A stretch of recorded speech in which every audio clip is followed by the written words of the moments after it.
我刚刚确认怀孕，回到家发现空无一人，桌上老公留了张纸条，他说暂住的贫困大学生刚回国，他决定先带他去刚买的湖边庄园住2个月，最近就不回了。这可把我急坏了。那套庄园一所以买了以后一直没去住，是因为快要到涨潮季节，房子会被洪水给淹了。他们要是被洪水冲走了，可怎么办？家里好几个亿，我这辈子都花不完啊。手机都快打没电了，瞿浩一直都不接，也不知是湖边信号不好，还是他故意当没听见。看着桌上留着的纸条，我有些无语，真是每个字我都认识，但连起来就有点看不懂了。这段时间我先不回家了。汪敏刚回国，我带他熟悉下国内的环境。房子那么多，你又住不过来，庄园干脆过户给他算了。汪敏就是瞿浩这些年一直在暂住的贫困大学生，每个月生活费给2万。后来瞿浩把他送到了澳洲去留学，留学了2年，连学位都没拿到，这回竟然又要回国读 MBA 了，还说要把庄园过户给他。虽说家里有不少房产，也不差这一套2套的，但那套湖边庄园不一样啊，景色宜人，半山依水，看上去风水特别好。若不是有涨潮季节，可能会被洪水淹没，我也不可能通过法拍捡漏，用很低价格把这块地连着庄园一起买到手。没想到刚回家，瞿浩他连招呼都不提前打一声，就带着汪敏往庄园去了，还说一住就要住2月，万一他们被洪水冲走死了，那这块地岂不是更加贬值了？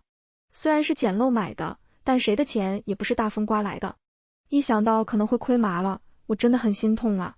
既然瞿浩电话打不通，我只好打给公公，快让你儿子从庄园回来，不然会出事的。公公这会正在外面打麻将，听到我的话立马破口大骂，你说的这是什么话？张嘴就是咒我儿子，晦气。我耐心的解释，不是咒他，那套庄园我刚买没多久，他不能去住的。没等说完，公公就打断了我，他凭什么不能去住？还有什么叫你买的？每一分钱都是他赚来的，我儿子想去哪住就去住。这话让我懵了，刚想继续解释，电话那头公公打断了我，声音更暴躁了，你整天分毛不挣的，在家好好当全职太太得了，哪那么多废话？花钱的时候你不叫，我儿子要住庄园你就开始闹腾了，没听到我正在打牌吗？别来烦老子。说完直接挂断了电话，这让我有些无语。好赌的公公除了牌桌还真是啥都不懂。这些年我确实在家没有出去工作过一天，而且每日打扮得漂漂亮亮，不是做瑜伽喝下午茶，就是出去买，但这不代表钱都是瞿浩的。当初刚认识瞿浩的时候，他就是个十足的穷小子，虽说是名牌大学毕业，但家境非常贫寒，出了学校以后在社会上可以说没有任何资源，所以他工作不顺利，工资也很低，混了好几年还是个公司小职员。若不是觉得他确实很努力，人也算得上比较上进，只是时运不济才没有能够出人头地，我压根就不会嫁给他。结婚那会我连彩礼都没要，反而拿出了200万给他去创业，再通过家里的关系资源一路给他的事业保驾护航，公司果然开始蒸蒸日上。最近这几年企业规模越来越大，瞿浩已经从一个当初名不见经传的小职员摇身一变成了本市有名的青年企业家了。但是很多人都不知道，虽然公司法人是他，但启动资金全都来源于我，所以公司的股权都在我名下，而且几笔最主要的大客户订单也全部依靠我的家族资源在维系。说白了，瞿浩除了和我有婚姻关系，本质上就是个给我打工的高级打工仔罢了。事业有所成，瞿浩被一些媒体冠上了所谓青年企业家的名号，他就变得越来越飘了。前几年他以企业名义赞助贫困大学生，其实也就是走个过场，每月给些生活费，暑假还让他们来公司勤工俭学。但瞿浩唯独对一个叫汪敏的女孩子十分上心，说什么她坚强的眼神和自己刚入社会的时候非常像，过往的贫苦的经历更是仿佛让她看到了曾经的自己。不但资助她读完了本科，甚至毕业了还送她去澳洲留学深造。结果2年下来，汪敏竟然连个学位都没拿到，现在回国送她去读 MBA 就罢了，竟然招呼都不打一声就带着汪敏去庄园度假，结果还跟我提要把庄园也过户给她，真是离了个大谱。给你脸了是吧？我确实有些生气了，但气得点并不是瞿浩的这些离谱行为，而是气他分不清家里谁是大小王，真是越来越蠢了。摸了摸肚子，我长长舒了口气，让自己稍微冷静了下来。医生说有孕在身，不宜激动。我这人一向听劝，虽然300平的家里现在空空荡荡，只有我一个人，但也胜在清静。我给自己泡了杯咖啡，懒懒地躺在了沙发上。忽然手机里传来提示，地狱庄园正在申请恢复通电，是否同意？湖边庄园因为长期没人住，所以处于闲置状态。那里安装了整套的智能系统，除了监控以外，无论通电通水都需要用户的主手机进行确认。看样子瞿浩应该已经带着汪敏到庄园了，这会儿正在琢磨怎么通电呢。触碰了开关，所以我的手机才会传来提示。于是我打开了庄园监控，10几个画面顿时出现在屏幕上。我轻易的就找到了有瞿浩的画面，他这会儿正满头大汗的蹲在供电房里摆弄着电闸。当下正是最炎热的7月份，庄园因为长期关窗关门，而且又处于湖边，供电房里其实相当闷热潮湿。瞿浩捣鼓了半天电闸，隔着屏幕都能看出他已经浑身湿透了。炎热的天气加上弄了半天也不见效果，瞿浩的心态逐渐变得烦躁，最后气得用手连续猛敲电闸开关，嘴里更是在骂骂咧咧，什么破玩意。而我恰好在他单方面虐待电闸时，迅速在是否恢复通电的选项上点了同意。只听啪的一声，监控画面里电闸瞬间冒出了火花，瞿浩发出一声惨叫，整个人往后弹了出去。配合着他倒地，通了电的庄园所有房灯被打开，整栋庄园都亮了起来。来电了，瞿总你真棒。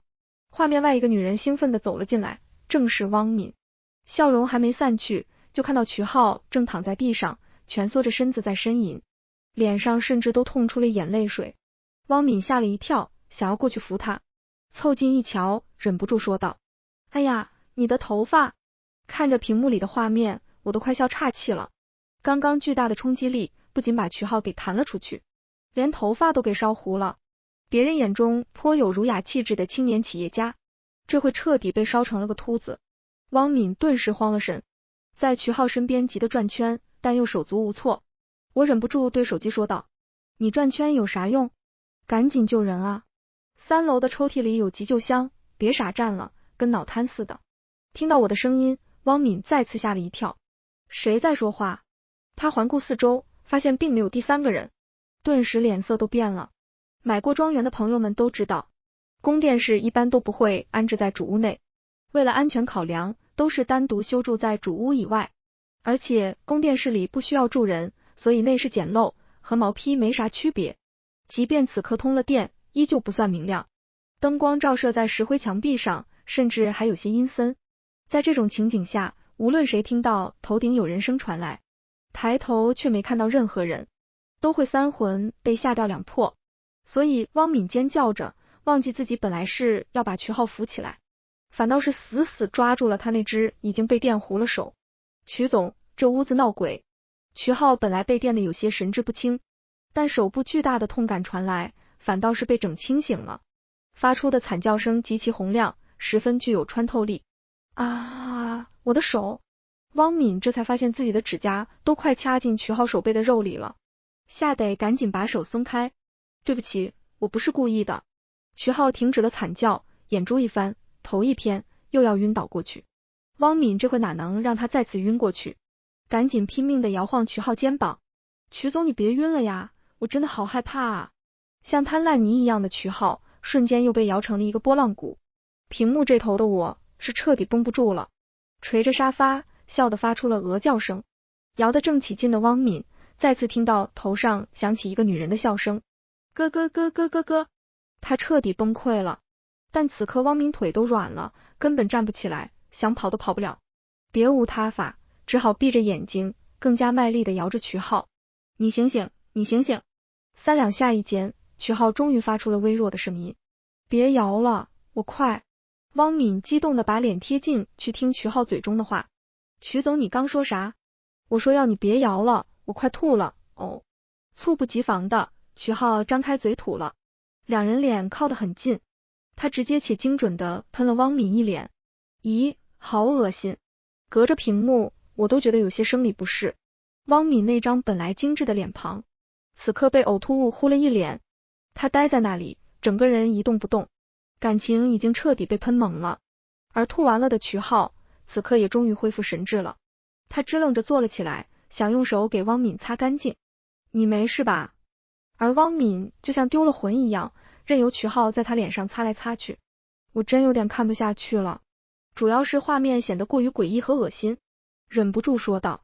吃的饺子吧，我看有韭菜挂他眉毛上了，拜托你带去用水洗洗吧，那玩意是用手可以擦干净的吗？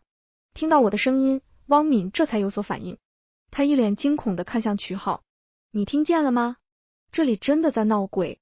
清醒过来的瞿浩到底也不是个笨人，对我的声音他可比汪敏要熟悉多了。抬头看了看宫殿式天花板，瞿浩声音中带着恨意。严谨，都是你搞的鬼吧？竟然装了监控来监视我，还想要电死我。听到这话我笑了。饺子可以乱吃，但话可不能乱讲啊。我一本正经的纠正他，你跟超雄一样对着电闸一顿输出，被电了不是自找的。庄园本来就是在闲置，系统突然问我是否通电，我还寻思是进贼了呢。还有，我同意你带这个女人去我的庄园了吗？这叫私闯民宅好吗？被电了死都活该。打了无数个电话，你跟聋了一样故意不接，哪个庄园不装监控啊？我请问，还怪我监视你？瞿浩无语了，其实他心里清楚的很，通电这种事只要打个电话就能解决，根本不需要自己跑宫殿室去捣鼓什么电闸。但他知道自己带女人去庄园这种事做的不地道，说到底都是自找的。不过这也正常，这些年他早就默认了自己对所有事物都有着把控一切的能力。别说是一套闲置的庄园了，就是公司、现金、别墅，甚至还有我这个妻子，他都觉得自己手拿把掐。从一个微不足道的小职员逐渐成为青年企业家的这些年，瞿浩是越来越春风得意。他早就失去了最初的那份谨小慎微、脚踏实地，变得越来越肆无忌惮。当他在商海上无望而不利的时候，却从未想过，成功的背后是借助了多少我家族给予的帮助，无论是金钱还是资源，都是他这辈子本没有资格触碰的存在。而瞿浩竟然把这些都当成了自己实力的一部分，真是可笑一极。汪敏终于也弄明白了，原来不是闹鬼，而是闹家庭矛盾呢。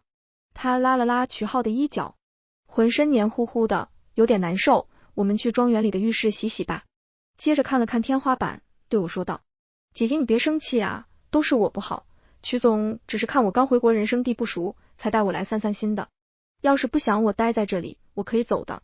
瞿浩立刻心痛的打断他，别这么说，我的庄园你想住多久就住多久，不用跟这毒妇多说废话。说完拉着汪敏就往外走。我冷笑一声，把监控投屏到家里100寸的电视上，整个庄园各个角落的监控清晰的出现在眼前，尤其是瞿浩顶着个大秃头，在镜头中十分显眼。画面里可以看到他俩互相搀扶着从宫殿室出来，往庄园大厅走去。去的路上经过了临湖岸边，可能是急着清洗身上污垢，二人根本没有注意到，湖边的水位已经越来越高了。走到庄园大门口，瞿浩熟练的从裤兜里掏出一张纸，照着上面的数字，对着门上键盘输入密码，大门随意应声打开。他表情十分得意，随后一把将纸扔掉。看到这里，我面露冷笑。瞿浩知道大门密码并不让我意外，无论银行卡还是各种 App 账户，我基本都是用自己生日做密码，庄园门密码自然也是如此。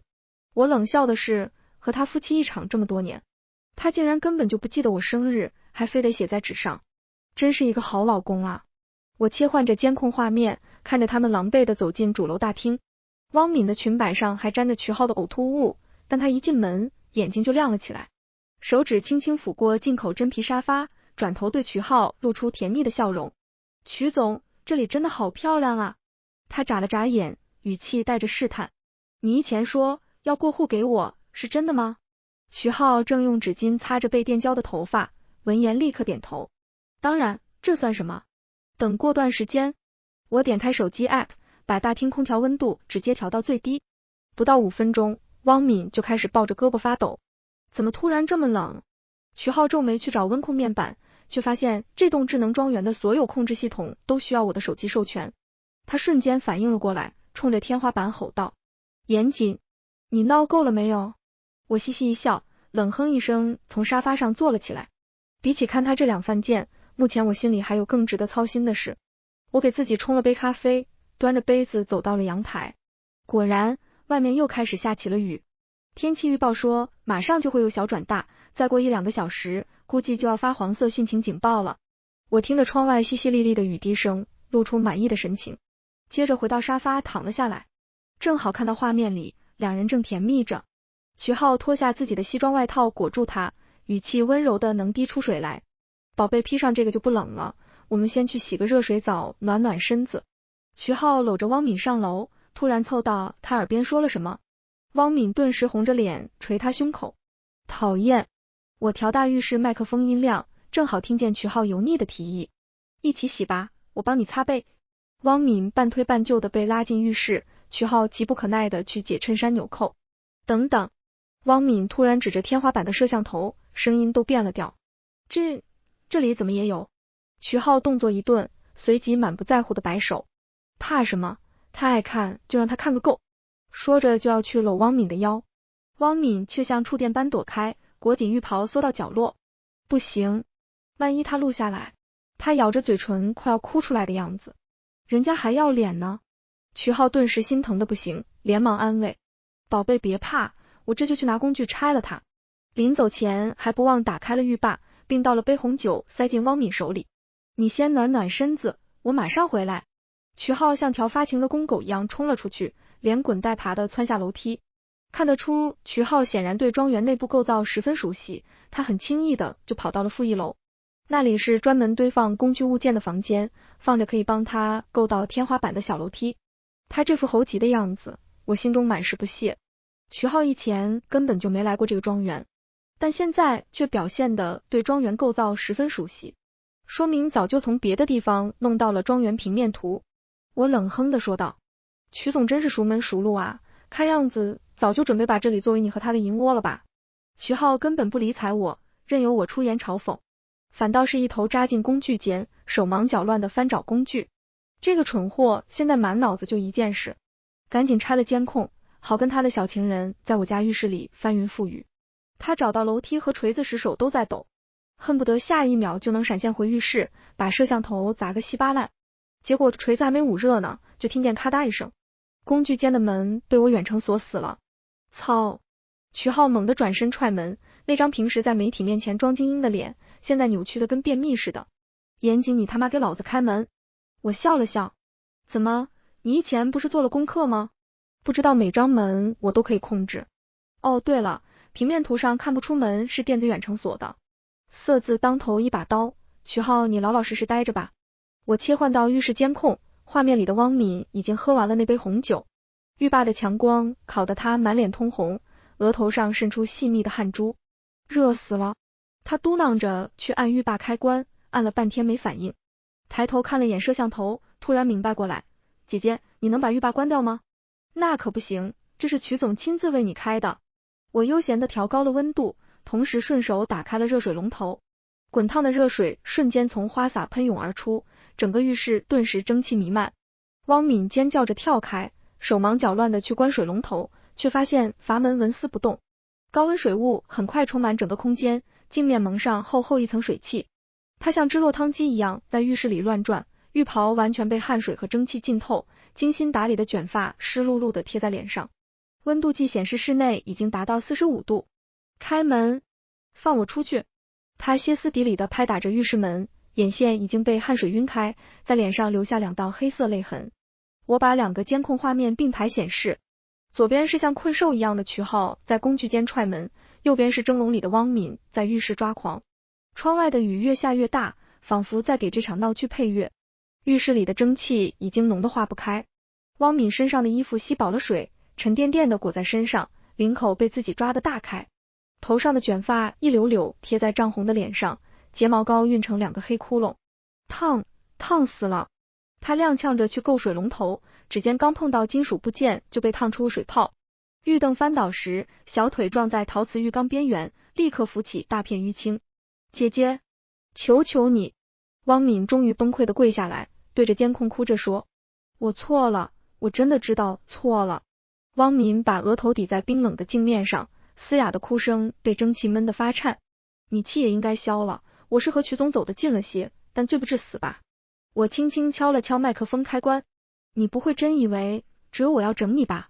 汪敏的抽泣声戛然而止，眼睛突然睁大。王千玺这个名字耳熟吗？是不是已经猜到什么了？王夫人。监控画面里，汪敏的嘴唇开始发抖。她当然知道这个名字。在澳洲这2年，汪敏在学业可以说毫无成果，反倒是在当捞女这份事业上颇有进展。要说这汪敏确实是心思缜密，挺能吃苦耐劳的。听说墨尔本最大的私立医院里有很多年纪大的华人富豪正在那边养病，他立马于扔下学业跑过去当护工，结果还真成功捞上了本市首富王千玺。汪敏这2年把这位老爷子伺候得相当满意，甚至还在国外结了婚。最近这段时间，王千玺身体是一日不如一日，据说已经住进了重症监护室。汪敏趁王千玺神志不清的时候弄了一份遗嘱，随后便急忙忙回了国。其实什么读 MBA 都是些掩人耳目的话，目的是要回来做王氏集团继承人的位子罢了。汪敏手握遗嘱，又是王千玺的合法妻子，似乎胜券在握呢。而曲浩其实全程都知道这件事，所以他才会对汪敏如此上心。看样子曲浩并不是想换老婆了，而是想换金主妈妈了。不得不说，这2人其实挺般配的，一个捞男一个捞女，真是天造地设的一对贱人啊。我正看着监控里这对璧人的惨状出神，门铃突然响起。可是对讲屏幕上，一个西装笔挺的年轻男子站在暴雨中，身后停着辆黑色奔驰。严小姐你好，我是王凯。王凯是富豪王千玺的独生子，如果没有汪敏，他应该是王氏集团的第一继承人。以前和他都是电话联系，所以今天算是我第一次见到他。王凯大概20出头，留着清爽的短发，戴着副眼镜。这是个相貌非常普通的年轻人，声音倒是挺好听。他们怎么样了？他们指的当然是曲浩和汪敏。我示意他请坐，然后指了指监控屏幕。曲浩被锁在工具间，汪敏关在浴室，都还活蹦乱跳的。王凯瞥了眼监控画面，咧开嘴笑了笑，看来还能再撑一会儿。不急，我端起茶杯，洪水还有1个小时才到。他点了点头，从怀里掏出个文件袋，一边打开一边说道，上次你在电话里要我办的事也差不多了。文件袋里面是厚厚一叠文件，每一页纸上都写满了密密麻麻的法律条款。你在这上面签完字，贵公司卖给王氏集团的手续就算是办完了。接着他从胸口的口袋拿出一张银行卡递到我手里。我派财务专家审核了一下贵公司的各项业务与资产情况，只能说你开价2个亿。不错，挺公道。王凯笑着继续说，但是有个疑问我一直挺好奇，当然如果你不愿意说也没事，我就是纯打听。我捏了捏手中的银行卡说道，你问吧。王凯想了想，认真的问道，既然公司股权都是你的，你又为何执意要把公司卖给我们呢？这家公司放自己手里，价值可不止2个亿。王凯扶了扶脸上的眼镜，说道，而且不管曲浩死不死，这公司所有权都是你的。原来是想问这个。我拿起桌上果盘里的水果咬了一口，轻声解释道，这些年都是他在经营管理着公司，上上下下都是他的人，我短时间内很难把公司控制在手里，既然控制不了，那就卖掉，把不听话的东西换成现金，这笔生意并不亏。王凯看了我一眼，笑得很奇怪，你就不怕曲浩那个赌鬼父亲找上门来闹？虽说股权在你手里，但这家公司近几年创造的利润可是在你们婚后，从法律上来说，其实是属于你们夫妻共同财产，曲浩依旧是有一半的，他死了他老爸也有继承权，他早把那一半以各种形式转移给汪敏了，关我什么事？我无聊地拨弄着手里准备签字的圆珠笔，低着头缓缓说道，只是谁都没有想到，曲浩会突然带着你的小妈汪敏去湖边庄园度假。汪敏是个孤儿，他死后不但继承权会回到王氏集团手里，曲浩转移给他的那部分所谓利润也一并到了王氏集团名下。既然公司利润都是你们的了，而这家公司我也控制不了，为何不干脆全卖给你们呢？所以他爸要是闹，也应该找你们王氏集团。我快速签完了字，向王凯伸出手，现在这家公司的主体和这几年的净增长利润都和我没关系了。他开心地笑了笑，跟我握了一下手。合作愉快，严小姐，不过我得提醒你，天要下雨娘要嫁人。这发洪水可跟王氏集团没有任何关系。看着眼前这个看似随和的年轻人，我心中忍不住叹了口气。汪敏把豪门想得太过简单了。当他得到王千禧的遗嘱时，还以为自己下半辈子搭上了一张富贵船票。可惜，这张船票成了他的催命符。就在1年前，当我得知瞿浩和汪敏勾搭在一起后，便找了私家侦探进行调查。结果等来的是王凯带着那2人非常详尽的资料，主动联系上了我。很显然，王氏集团的继承权只能是王凯的。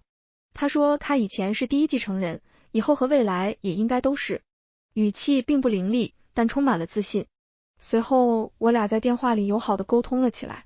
他非常仔细地向我询问瞿浩的爱好与作息习惯以及每日行程，而我则十分认真地打听汪敏的各种信息。当我提到瞿浩很喜欢钓鱼时，王凯说集团旗下有套湖边庄园正在出售，因为正处于泄洪区，价格很低。于是一个计划渐渐有了轮廓。王凯先是利用我提供的瞿浩每日作息和生活习惯，开始频繁在瞿浩热衷使用的 App 里投放广告，内容正是湖边庄园的拍卖信息。甚至只要是瞿浩能看到的屏幕，不管是看电视还是使用电脑，又或者只是坐电梯，甚至是路过商场时，旁边墙面上的 LED 屏幕都十分凑巧地播放湖边庄园的内容。作为沉迷钓鱼的钓鱼佬，瞿浩很快就被吸引了。庄园售价虽然仅仅200万，但这让他依旧很难受，因为他本质上只是我家的打工人，根本拿不出太多现金。帮自家产业打广告也是人之常情。我是生意人，可从不做违法的事情。那天在电话，王凯笑着说起自己计划。那我需要做什么？我问道。你只需要想办法让瞿浩去那个庄园就行了。我点了点头，开始说道。我会对他和汪敏一间的奸情不闻不问，但这段时间偶尔提醒他所有房产都不在他名下，他其实一直都是个穷光蛋就行。一个人如果很烦躁，就会想着出去散散心，特别是像瞿浩这种事业成功、性格骄傲，但偏偏本质上是穷光蛋的人。当他带着烦闷苦恼心情，每天回到他根本就不想回的家时，看到了自己原本触摸不到的湖边庄园被我买下了，我相信他会毫不犹豫的想要带汪敏去的。王凯在电话那头笑了。这种精神托的是你把握好就行，别弄得太刻意了。我想了想，觉得这样还不够。瞿浩的老爸，也就是我的公公，可以利用一下。怎么说？他喜欢打麻将，有点好赌。电话那头稍微沉寂了一下，然后说道，明白了，让他输点钱，最好还去借点高利贷，这样他会时不时找儿子要钱的，而没多少钱的瞿浩会变得更烦躁。王凯果然是个聪明人，一点就通。这种事需要你来操作，我一个在家没有工作，只会买的女人，可没这方面的资源。严小姐，你真是太谦虚了。我和王凯并肩坐在沙发上，盯着电视里的监控画面。洪水已经漫过庄园外围，正一寸寸地吞噬着这座精心设计的牢笼。他依旧在用力敲打着铁门，但效果并不太好。我深深长叹了口气。王凯以为我在担忧不能淹死这2人，于是推了推眼镜说道，严小姐放心，这里早在1个月前就已经撤除所有人了，就像他们进庄园时没有任何人会阻拦一样，现在也不会有任何人能对他们进行救援。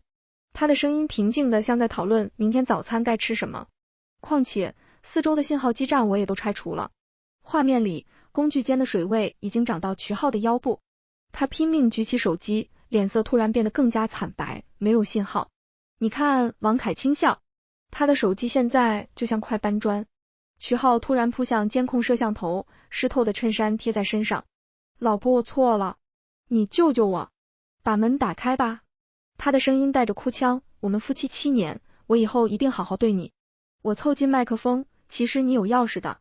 停顿片刻，我继续说道，当初庄园换上新的电子锁，我特意在钥匙孔下面留了一个副孔，你只要把我们的婚戒放进去，门就会自动打开。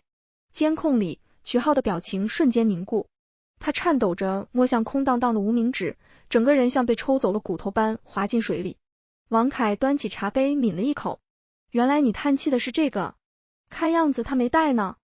电视屏幕突然变成一片雪花，最后传来的画面是瞿浩绝望地拍打着水面。洪水彻底淹没了庄园，连监控信号都中断了。王凯掏出手机，轻点几下，我调了无人机过来。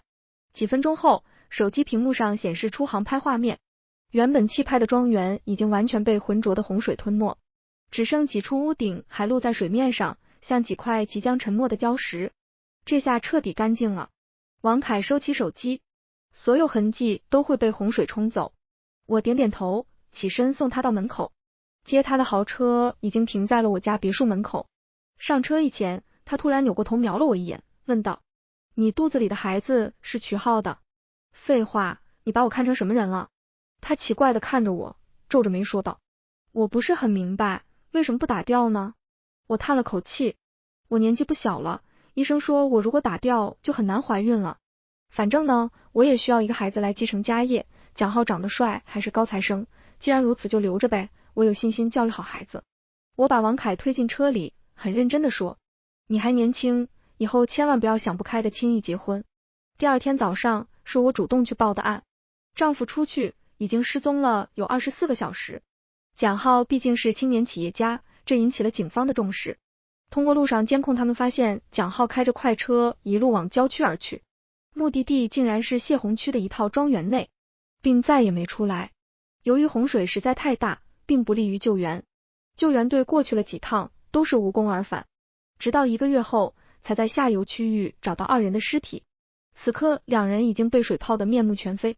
半年后，我已经挺着个大肚子搬到了另一座城市的月子中心 VIP 室。护士问有没有想好以后孩子叫什么名字，我笑着说暂时还没有想好，反正都得姓严。这个故事到这里就结束了，感谢您的收看。如果您喜欢这个视频，就给我点赞订阅一下吧。衷心祝您吉祥如意，万事顺心。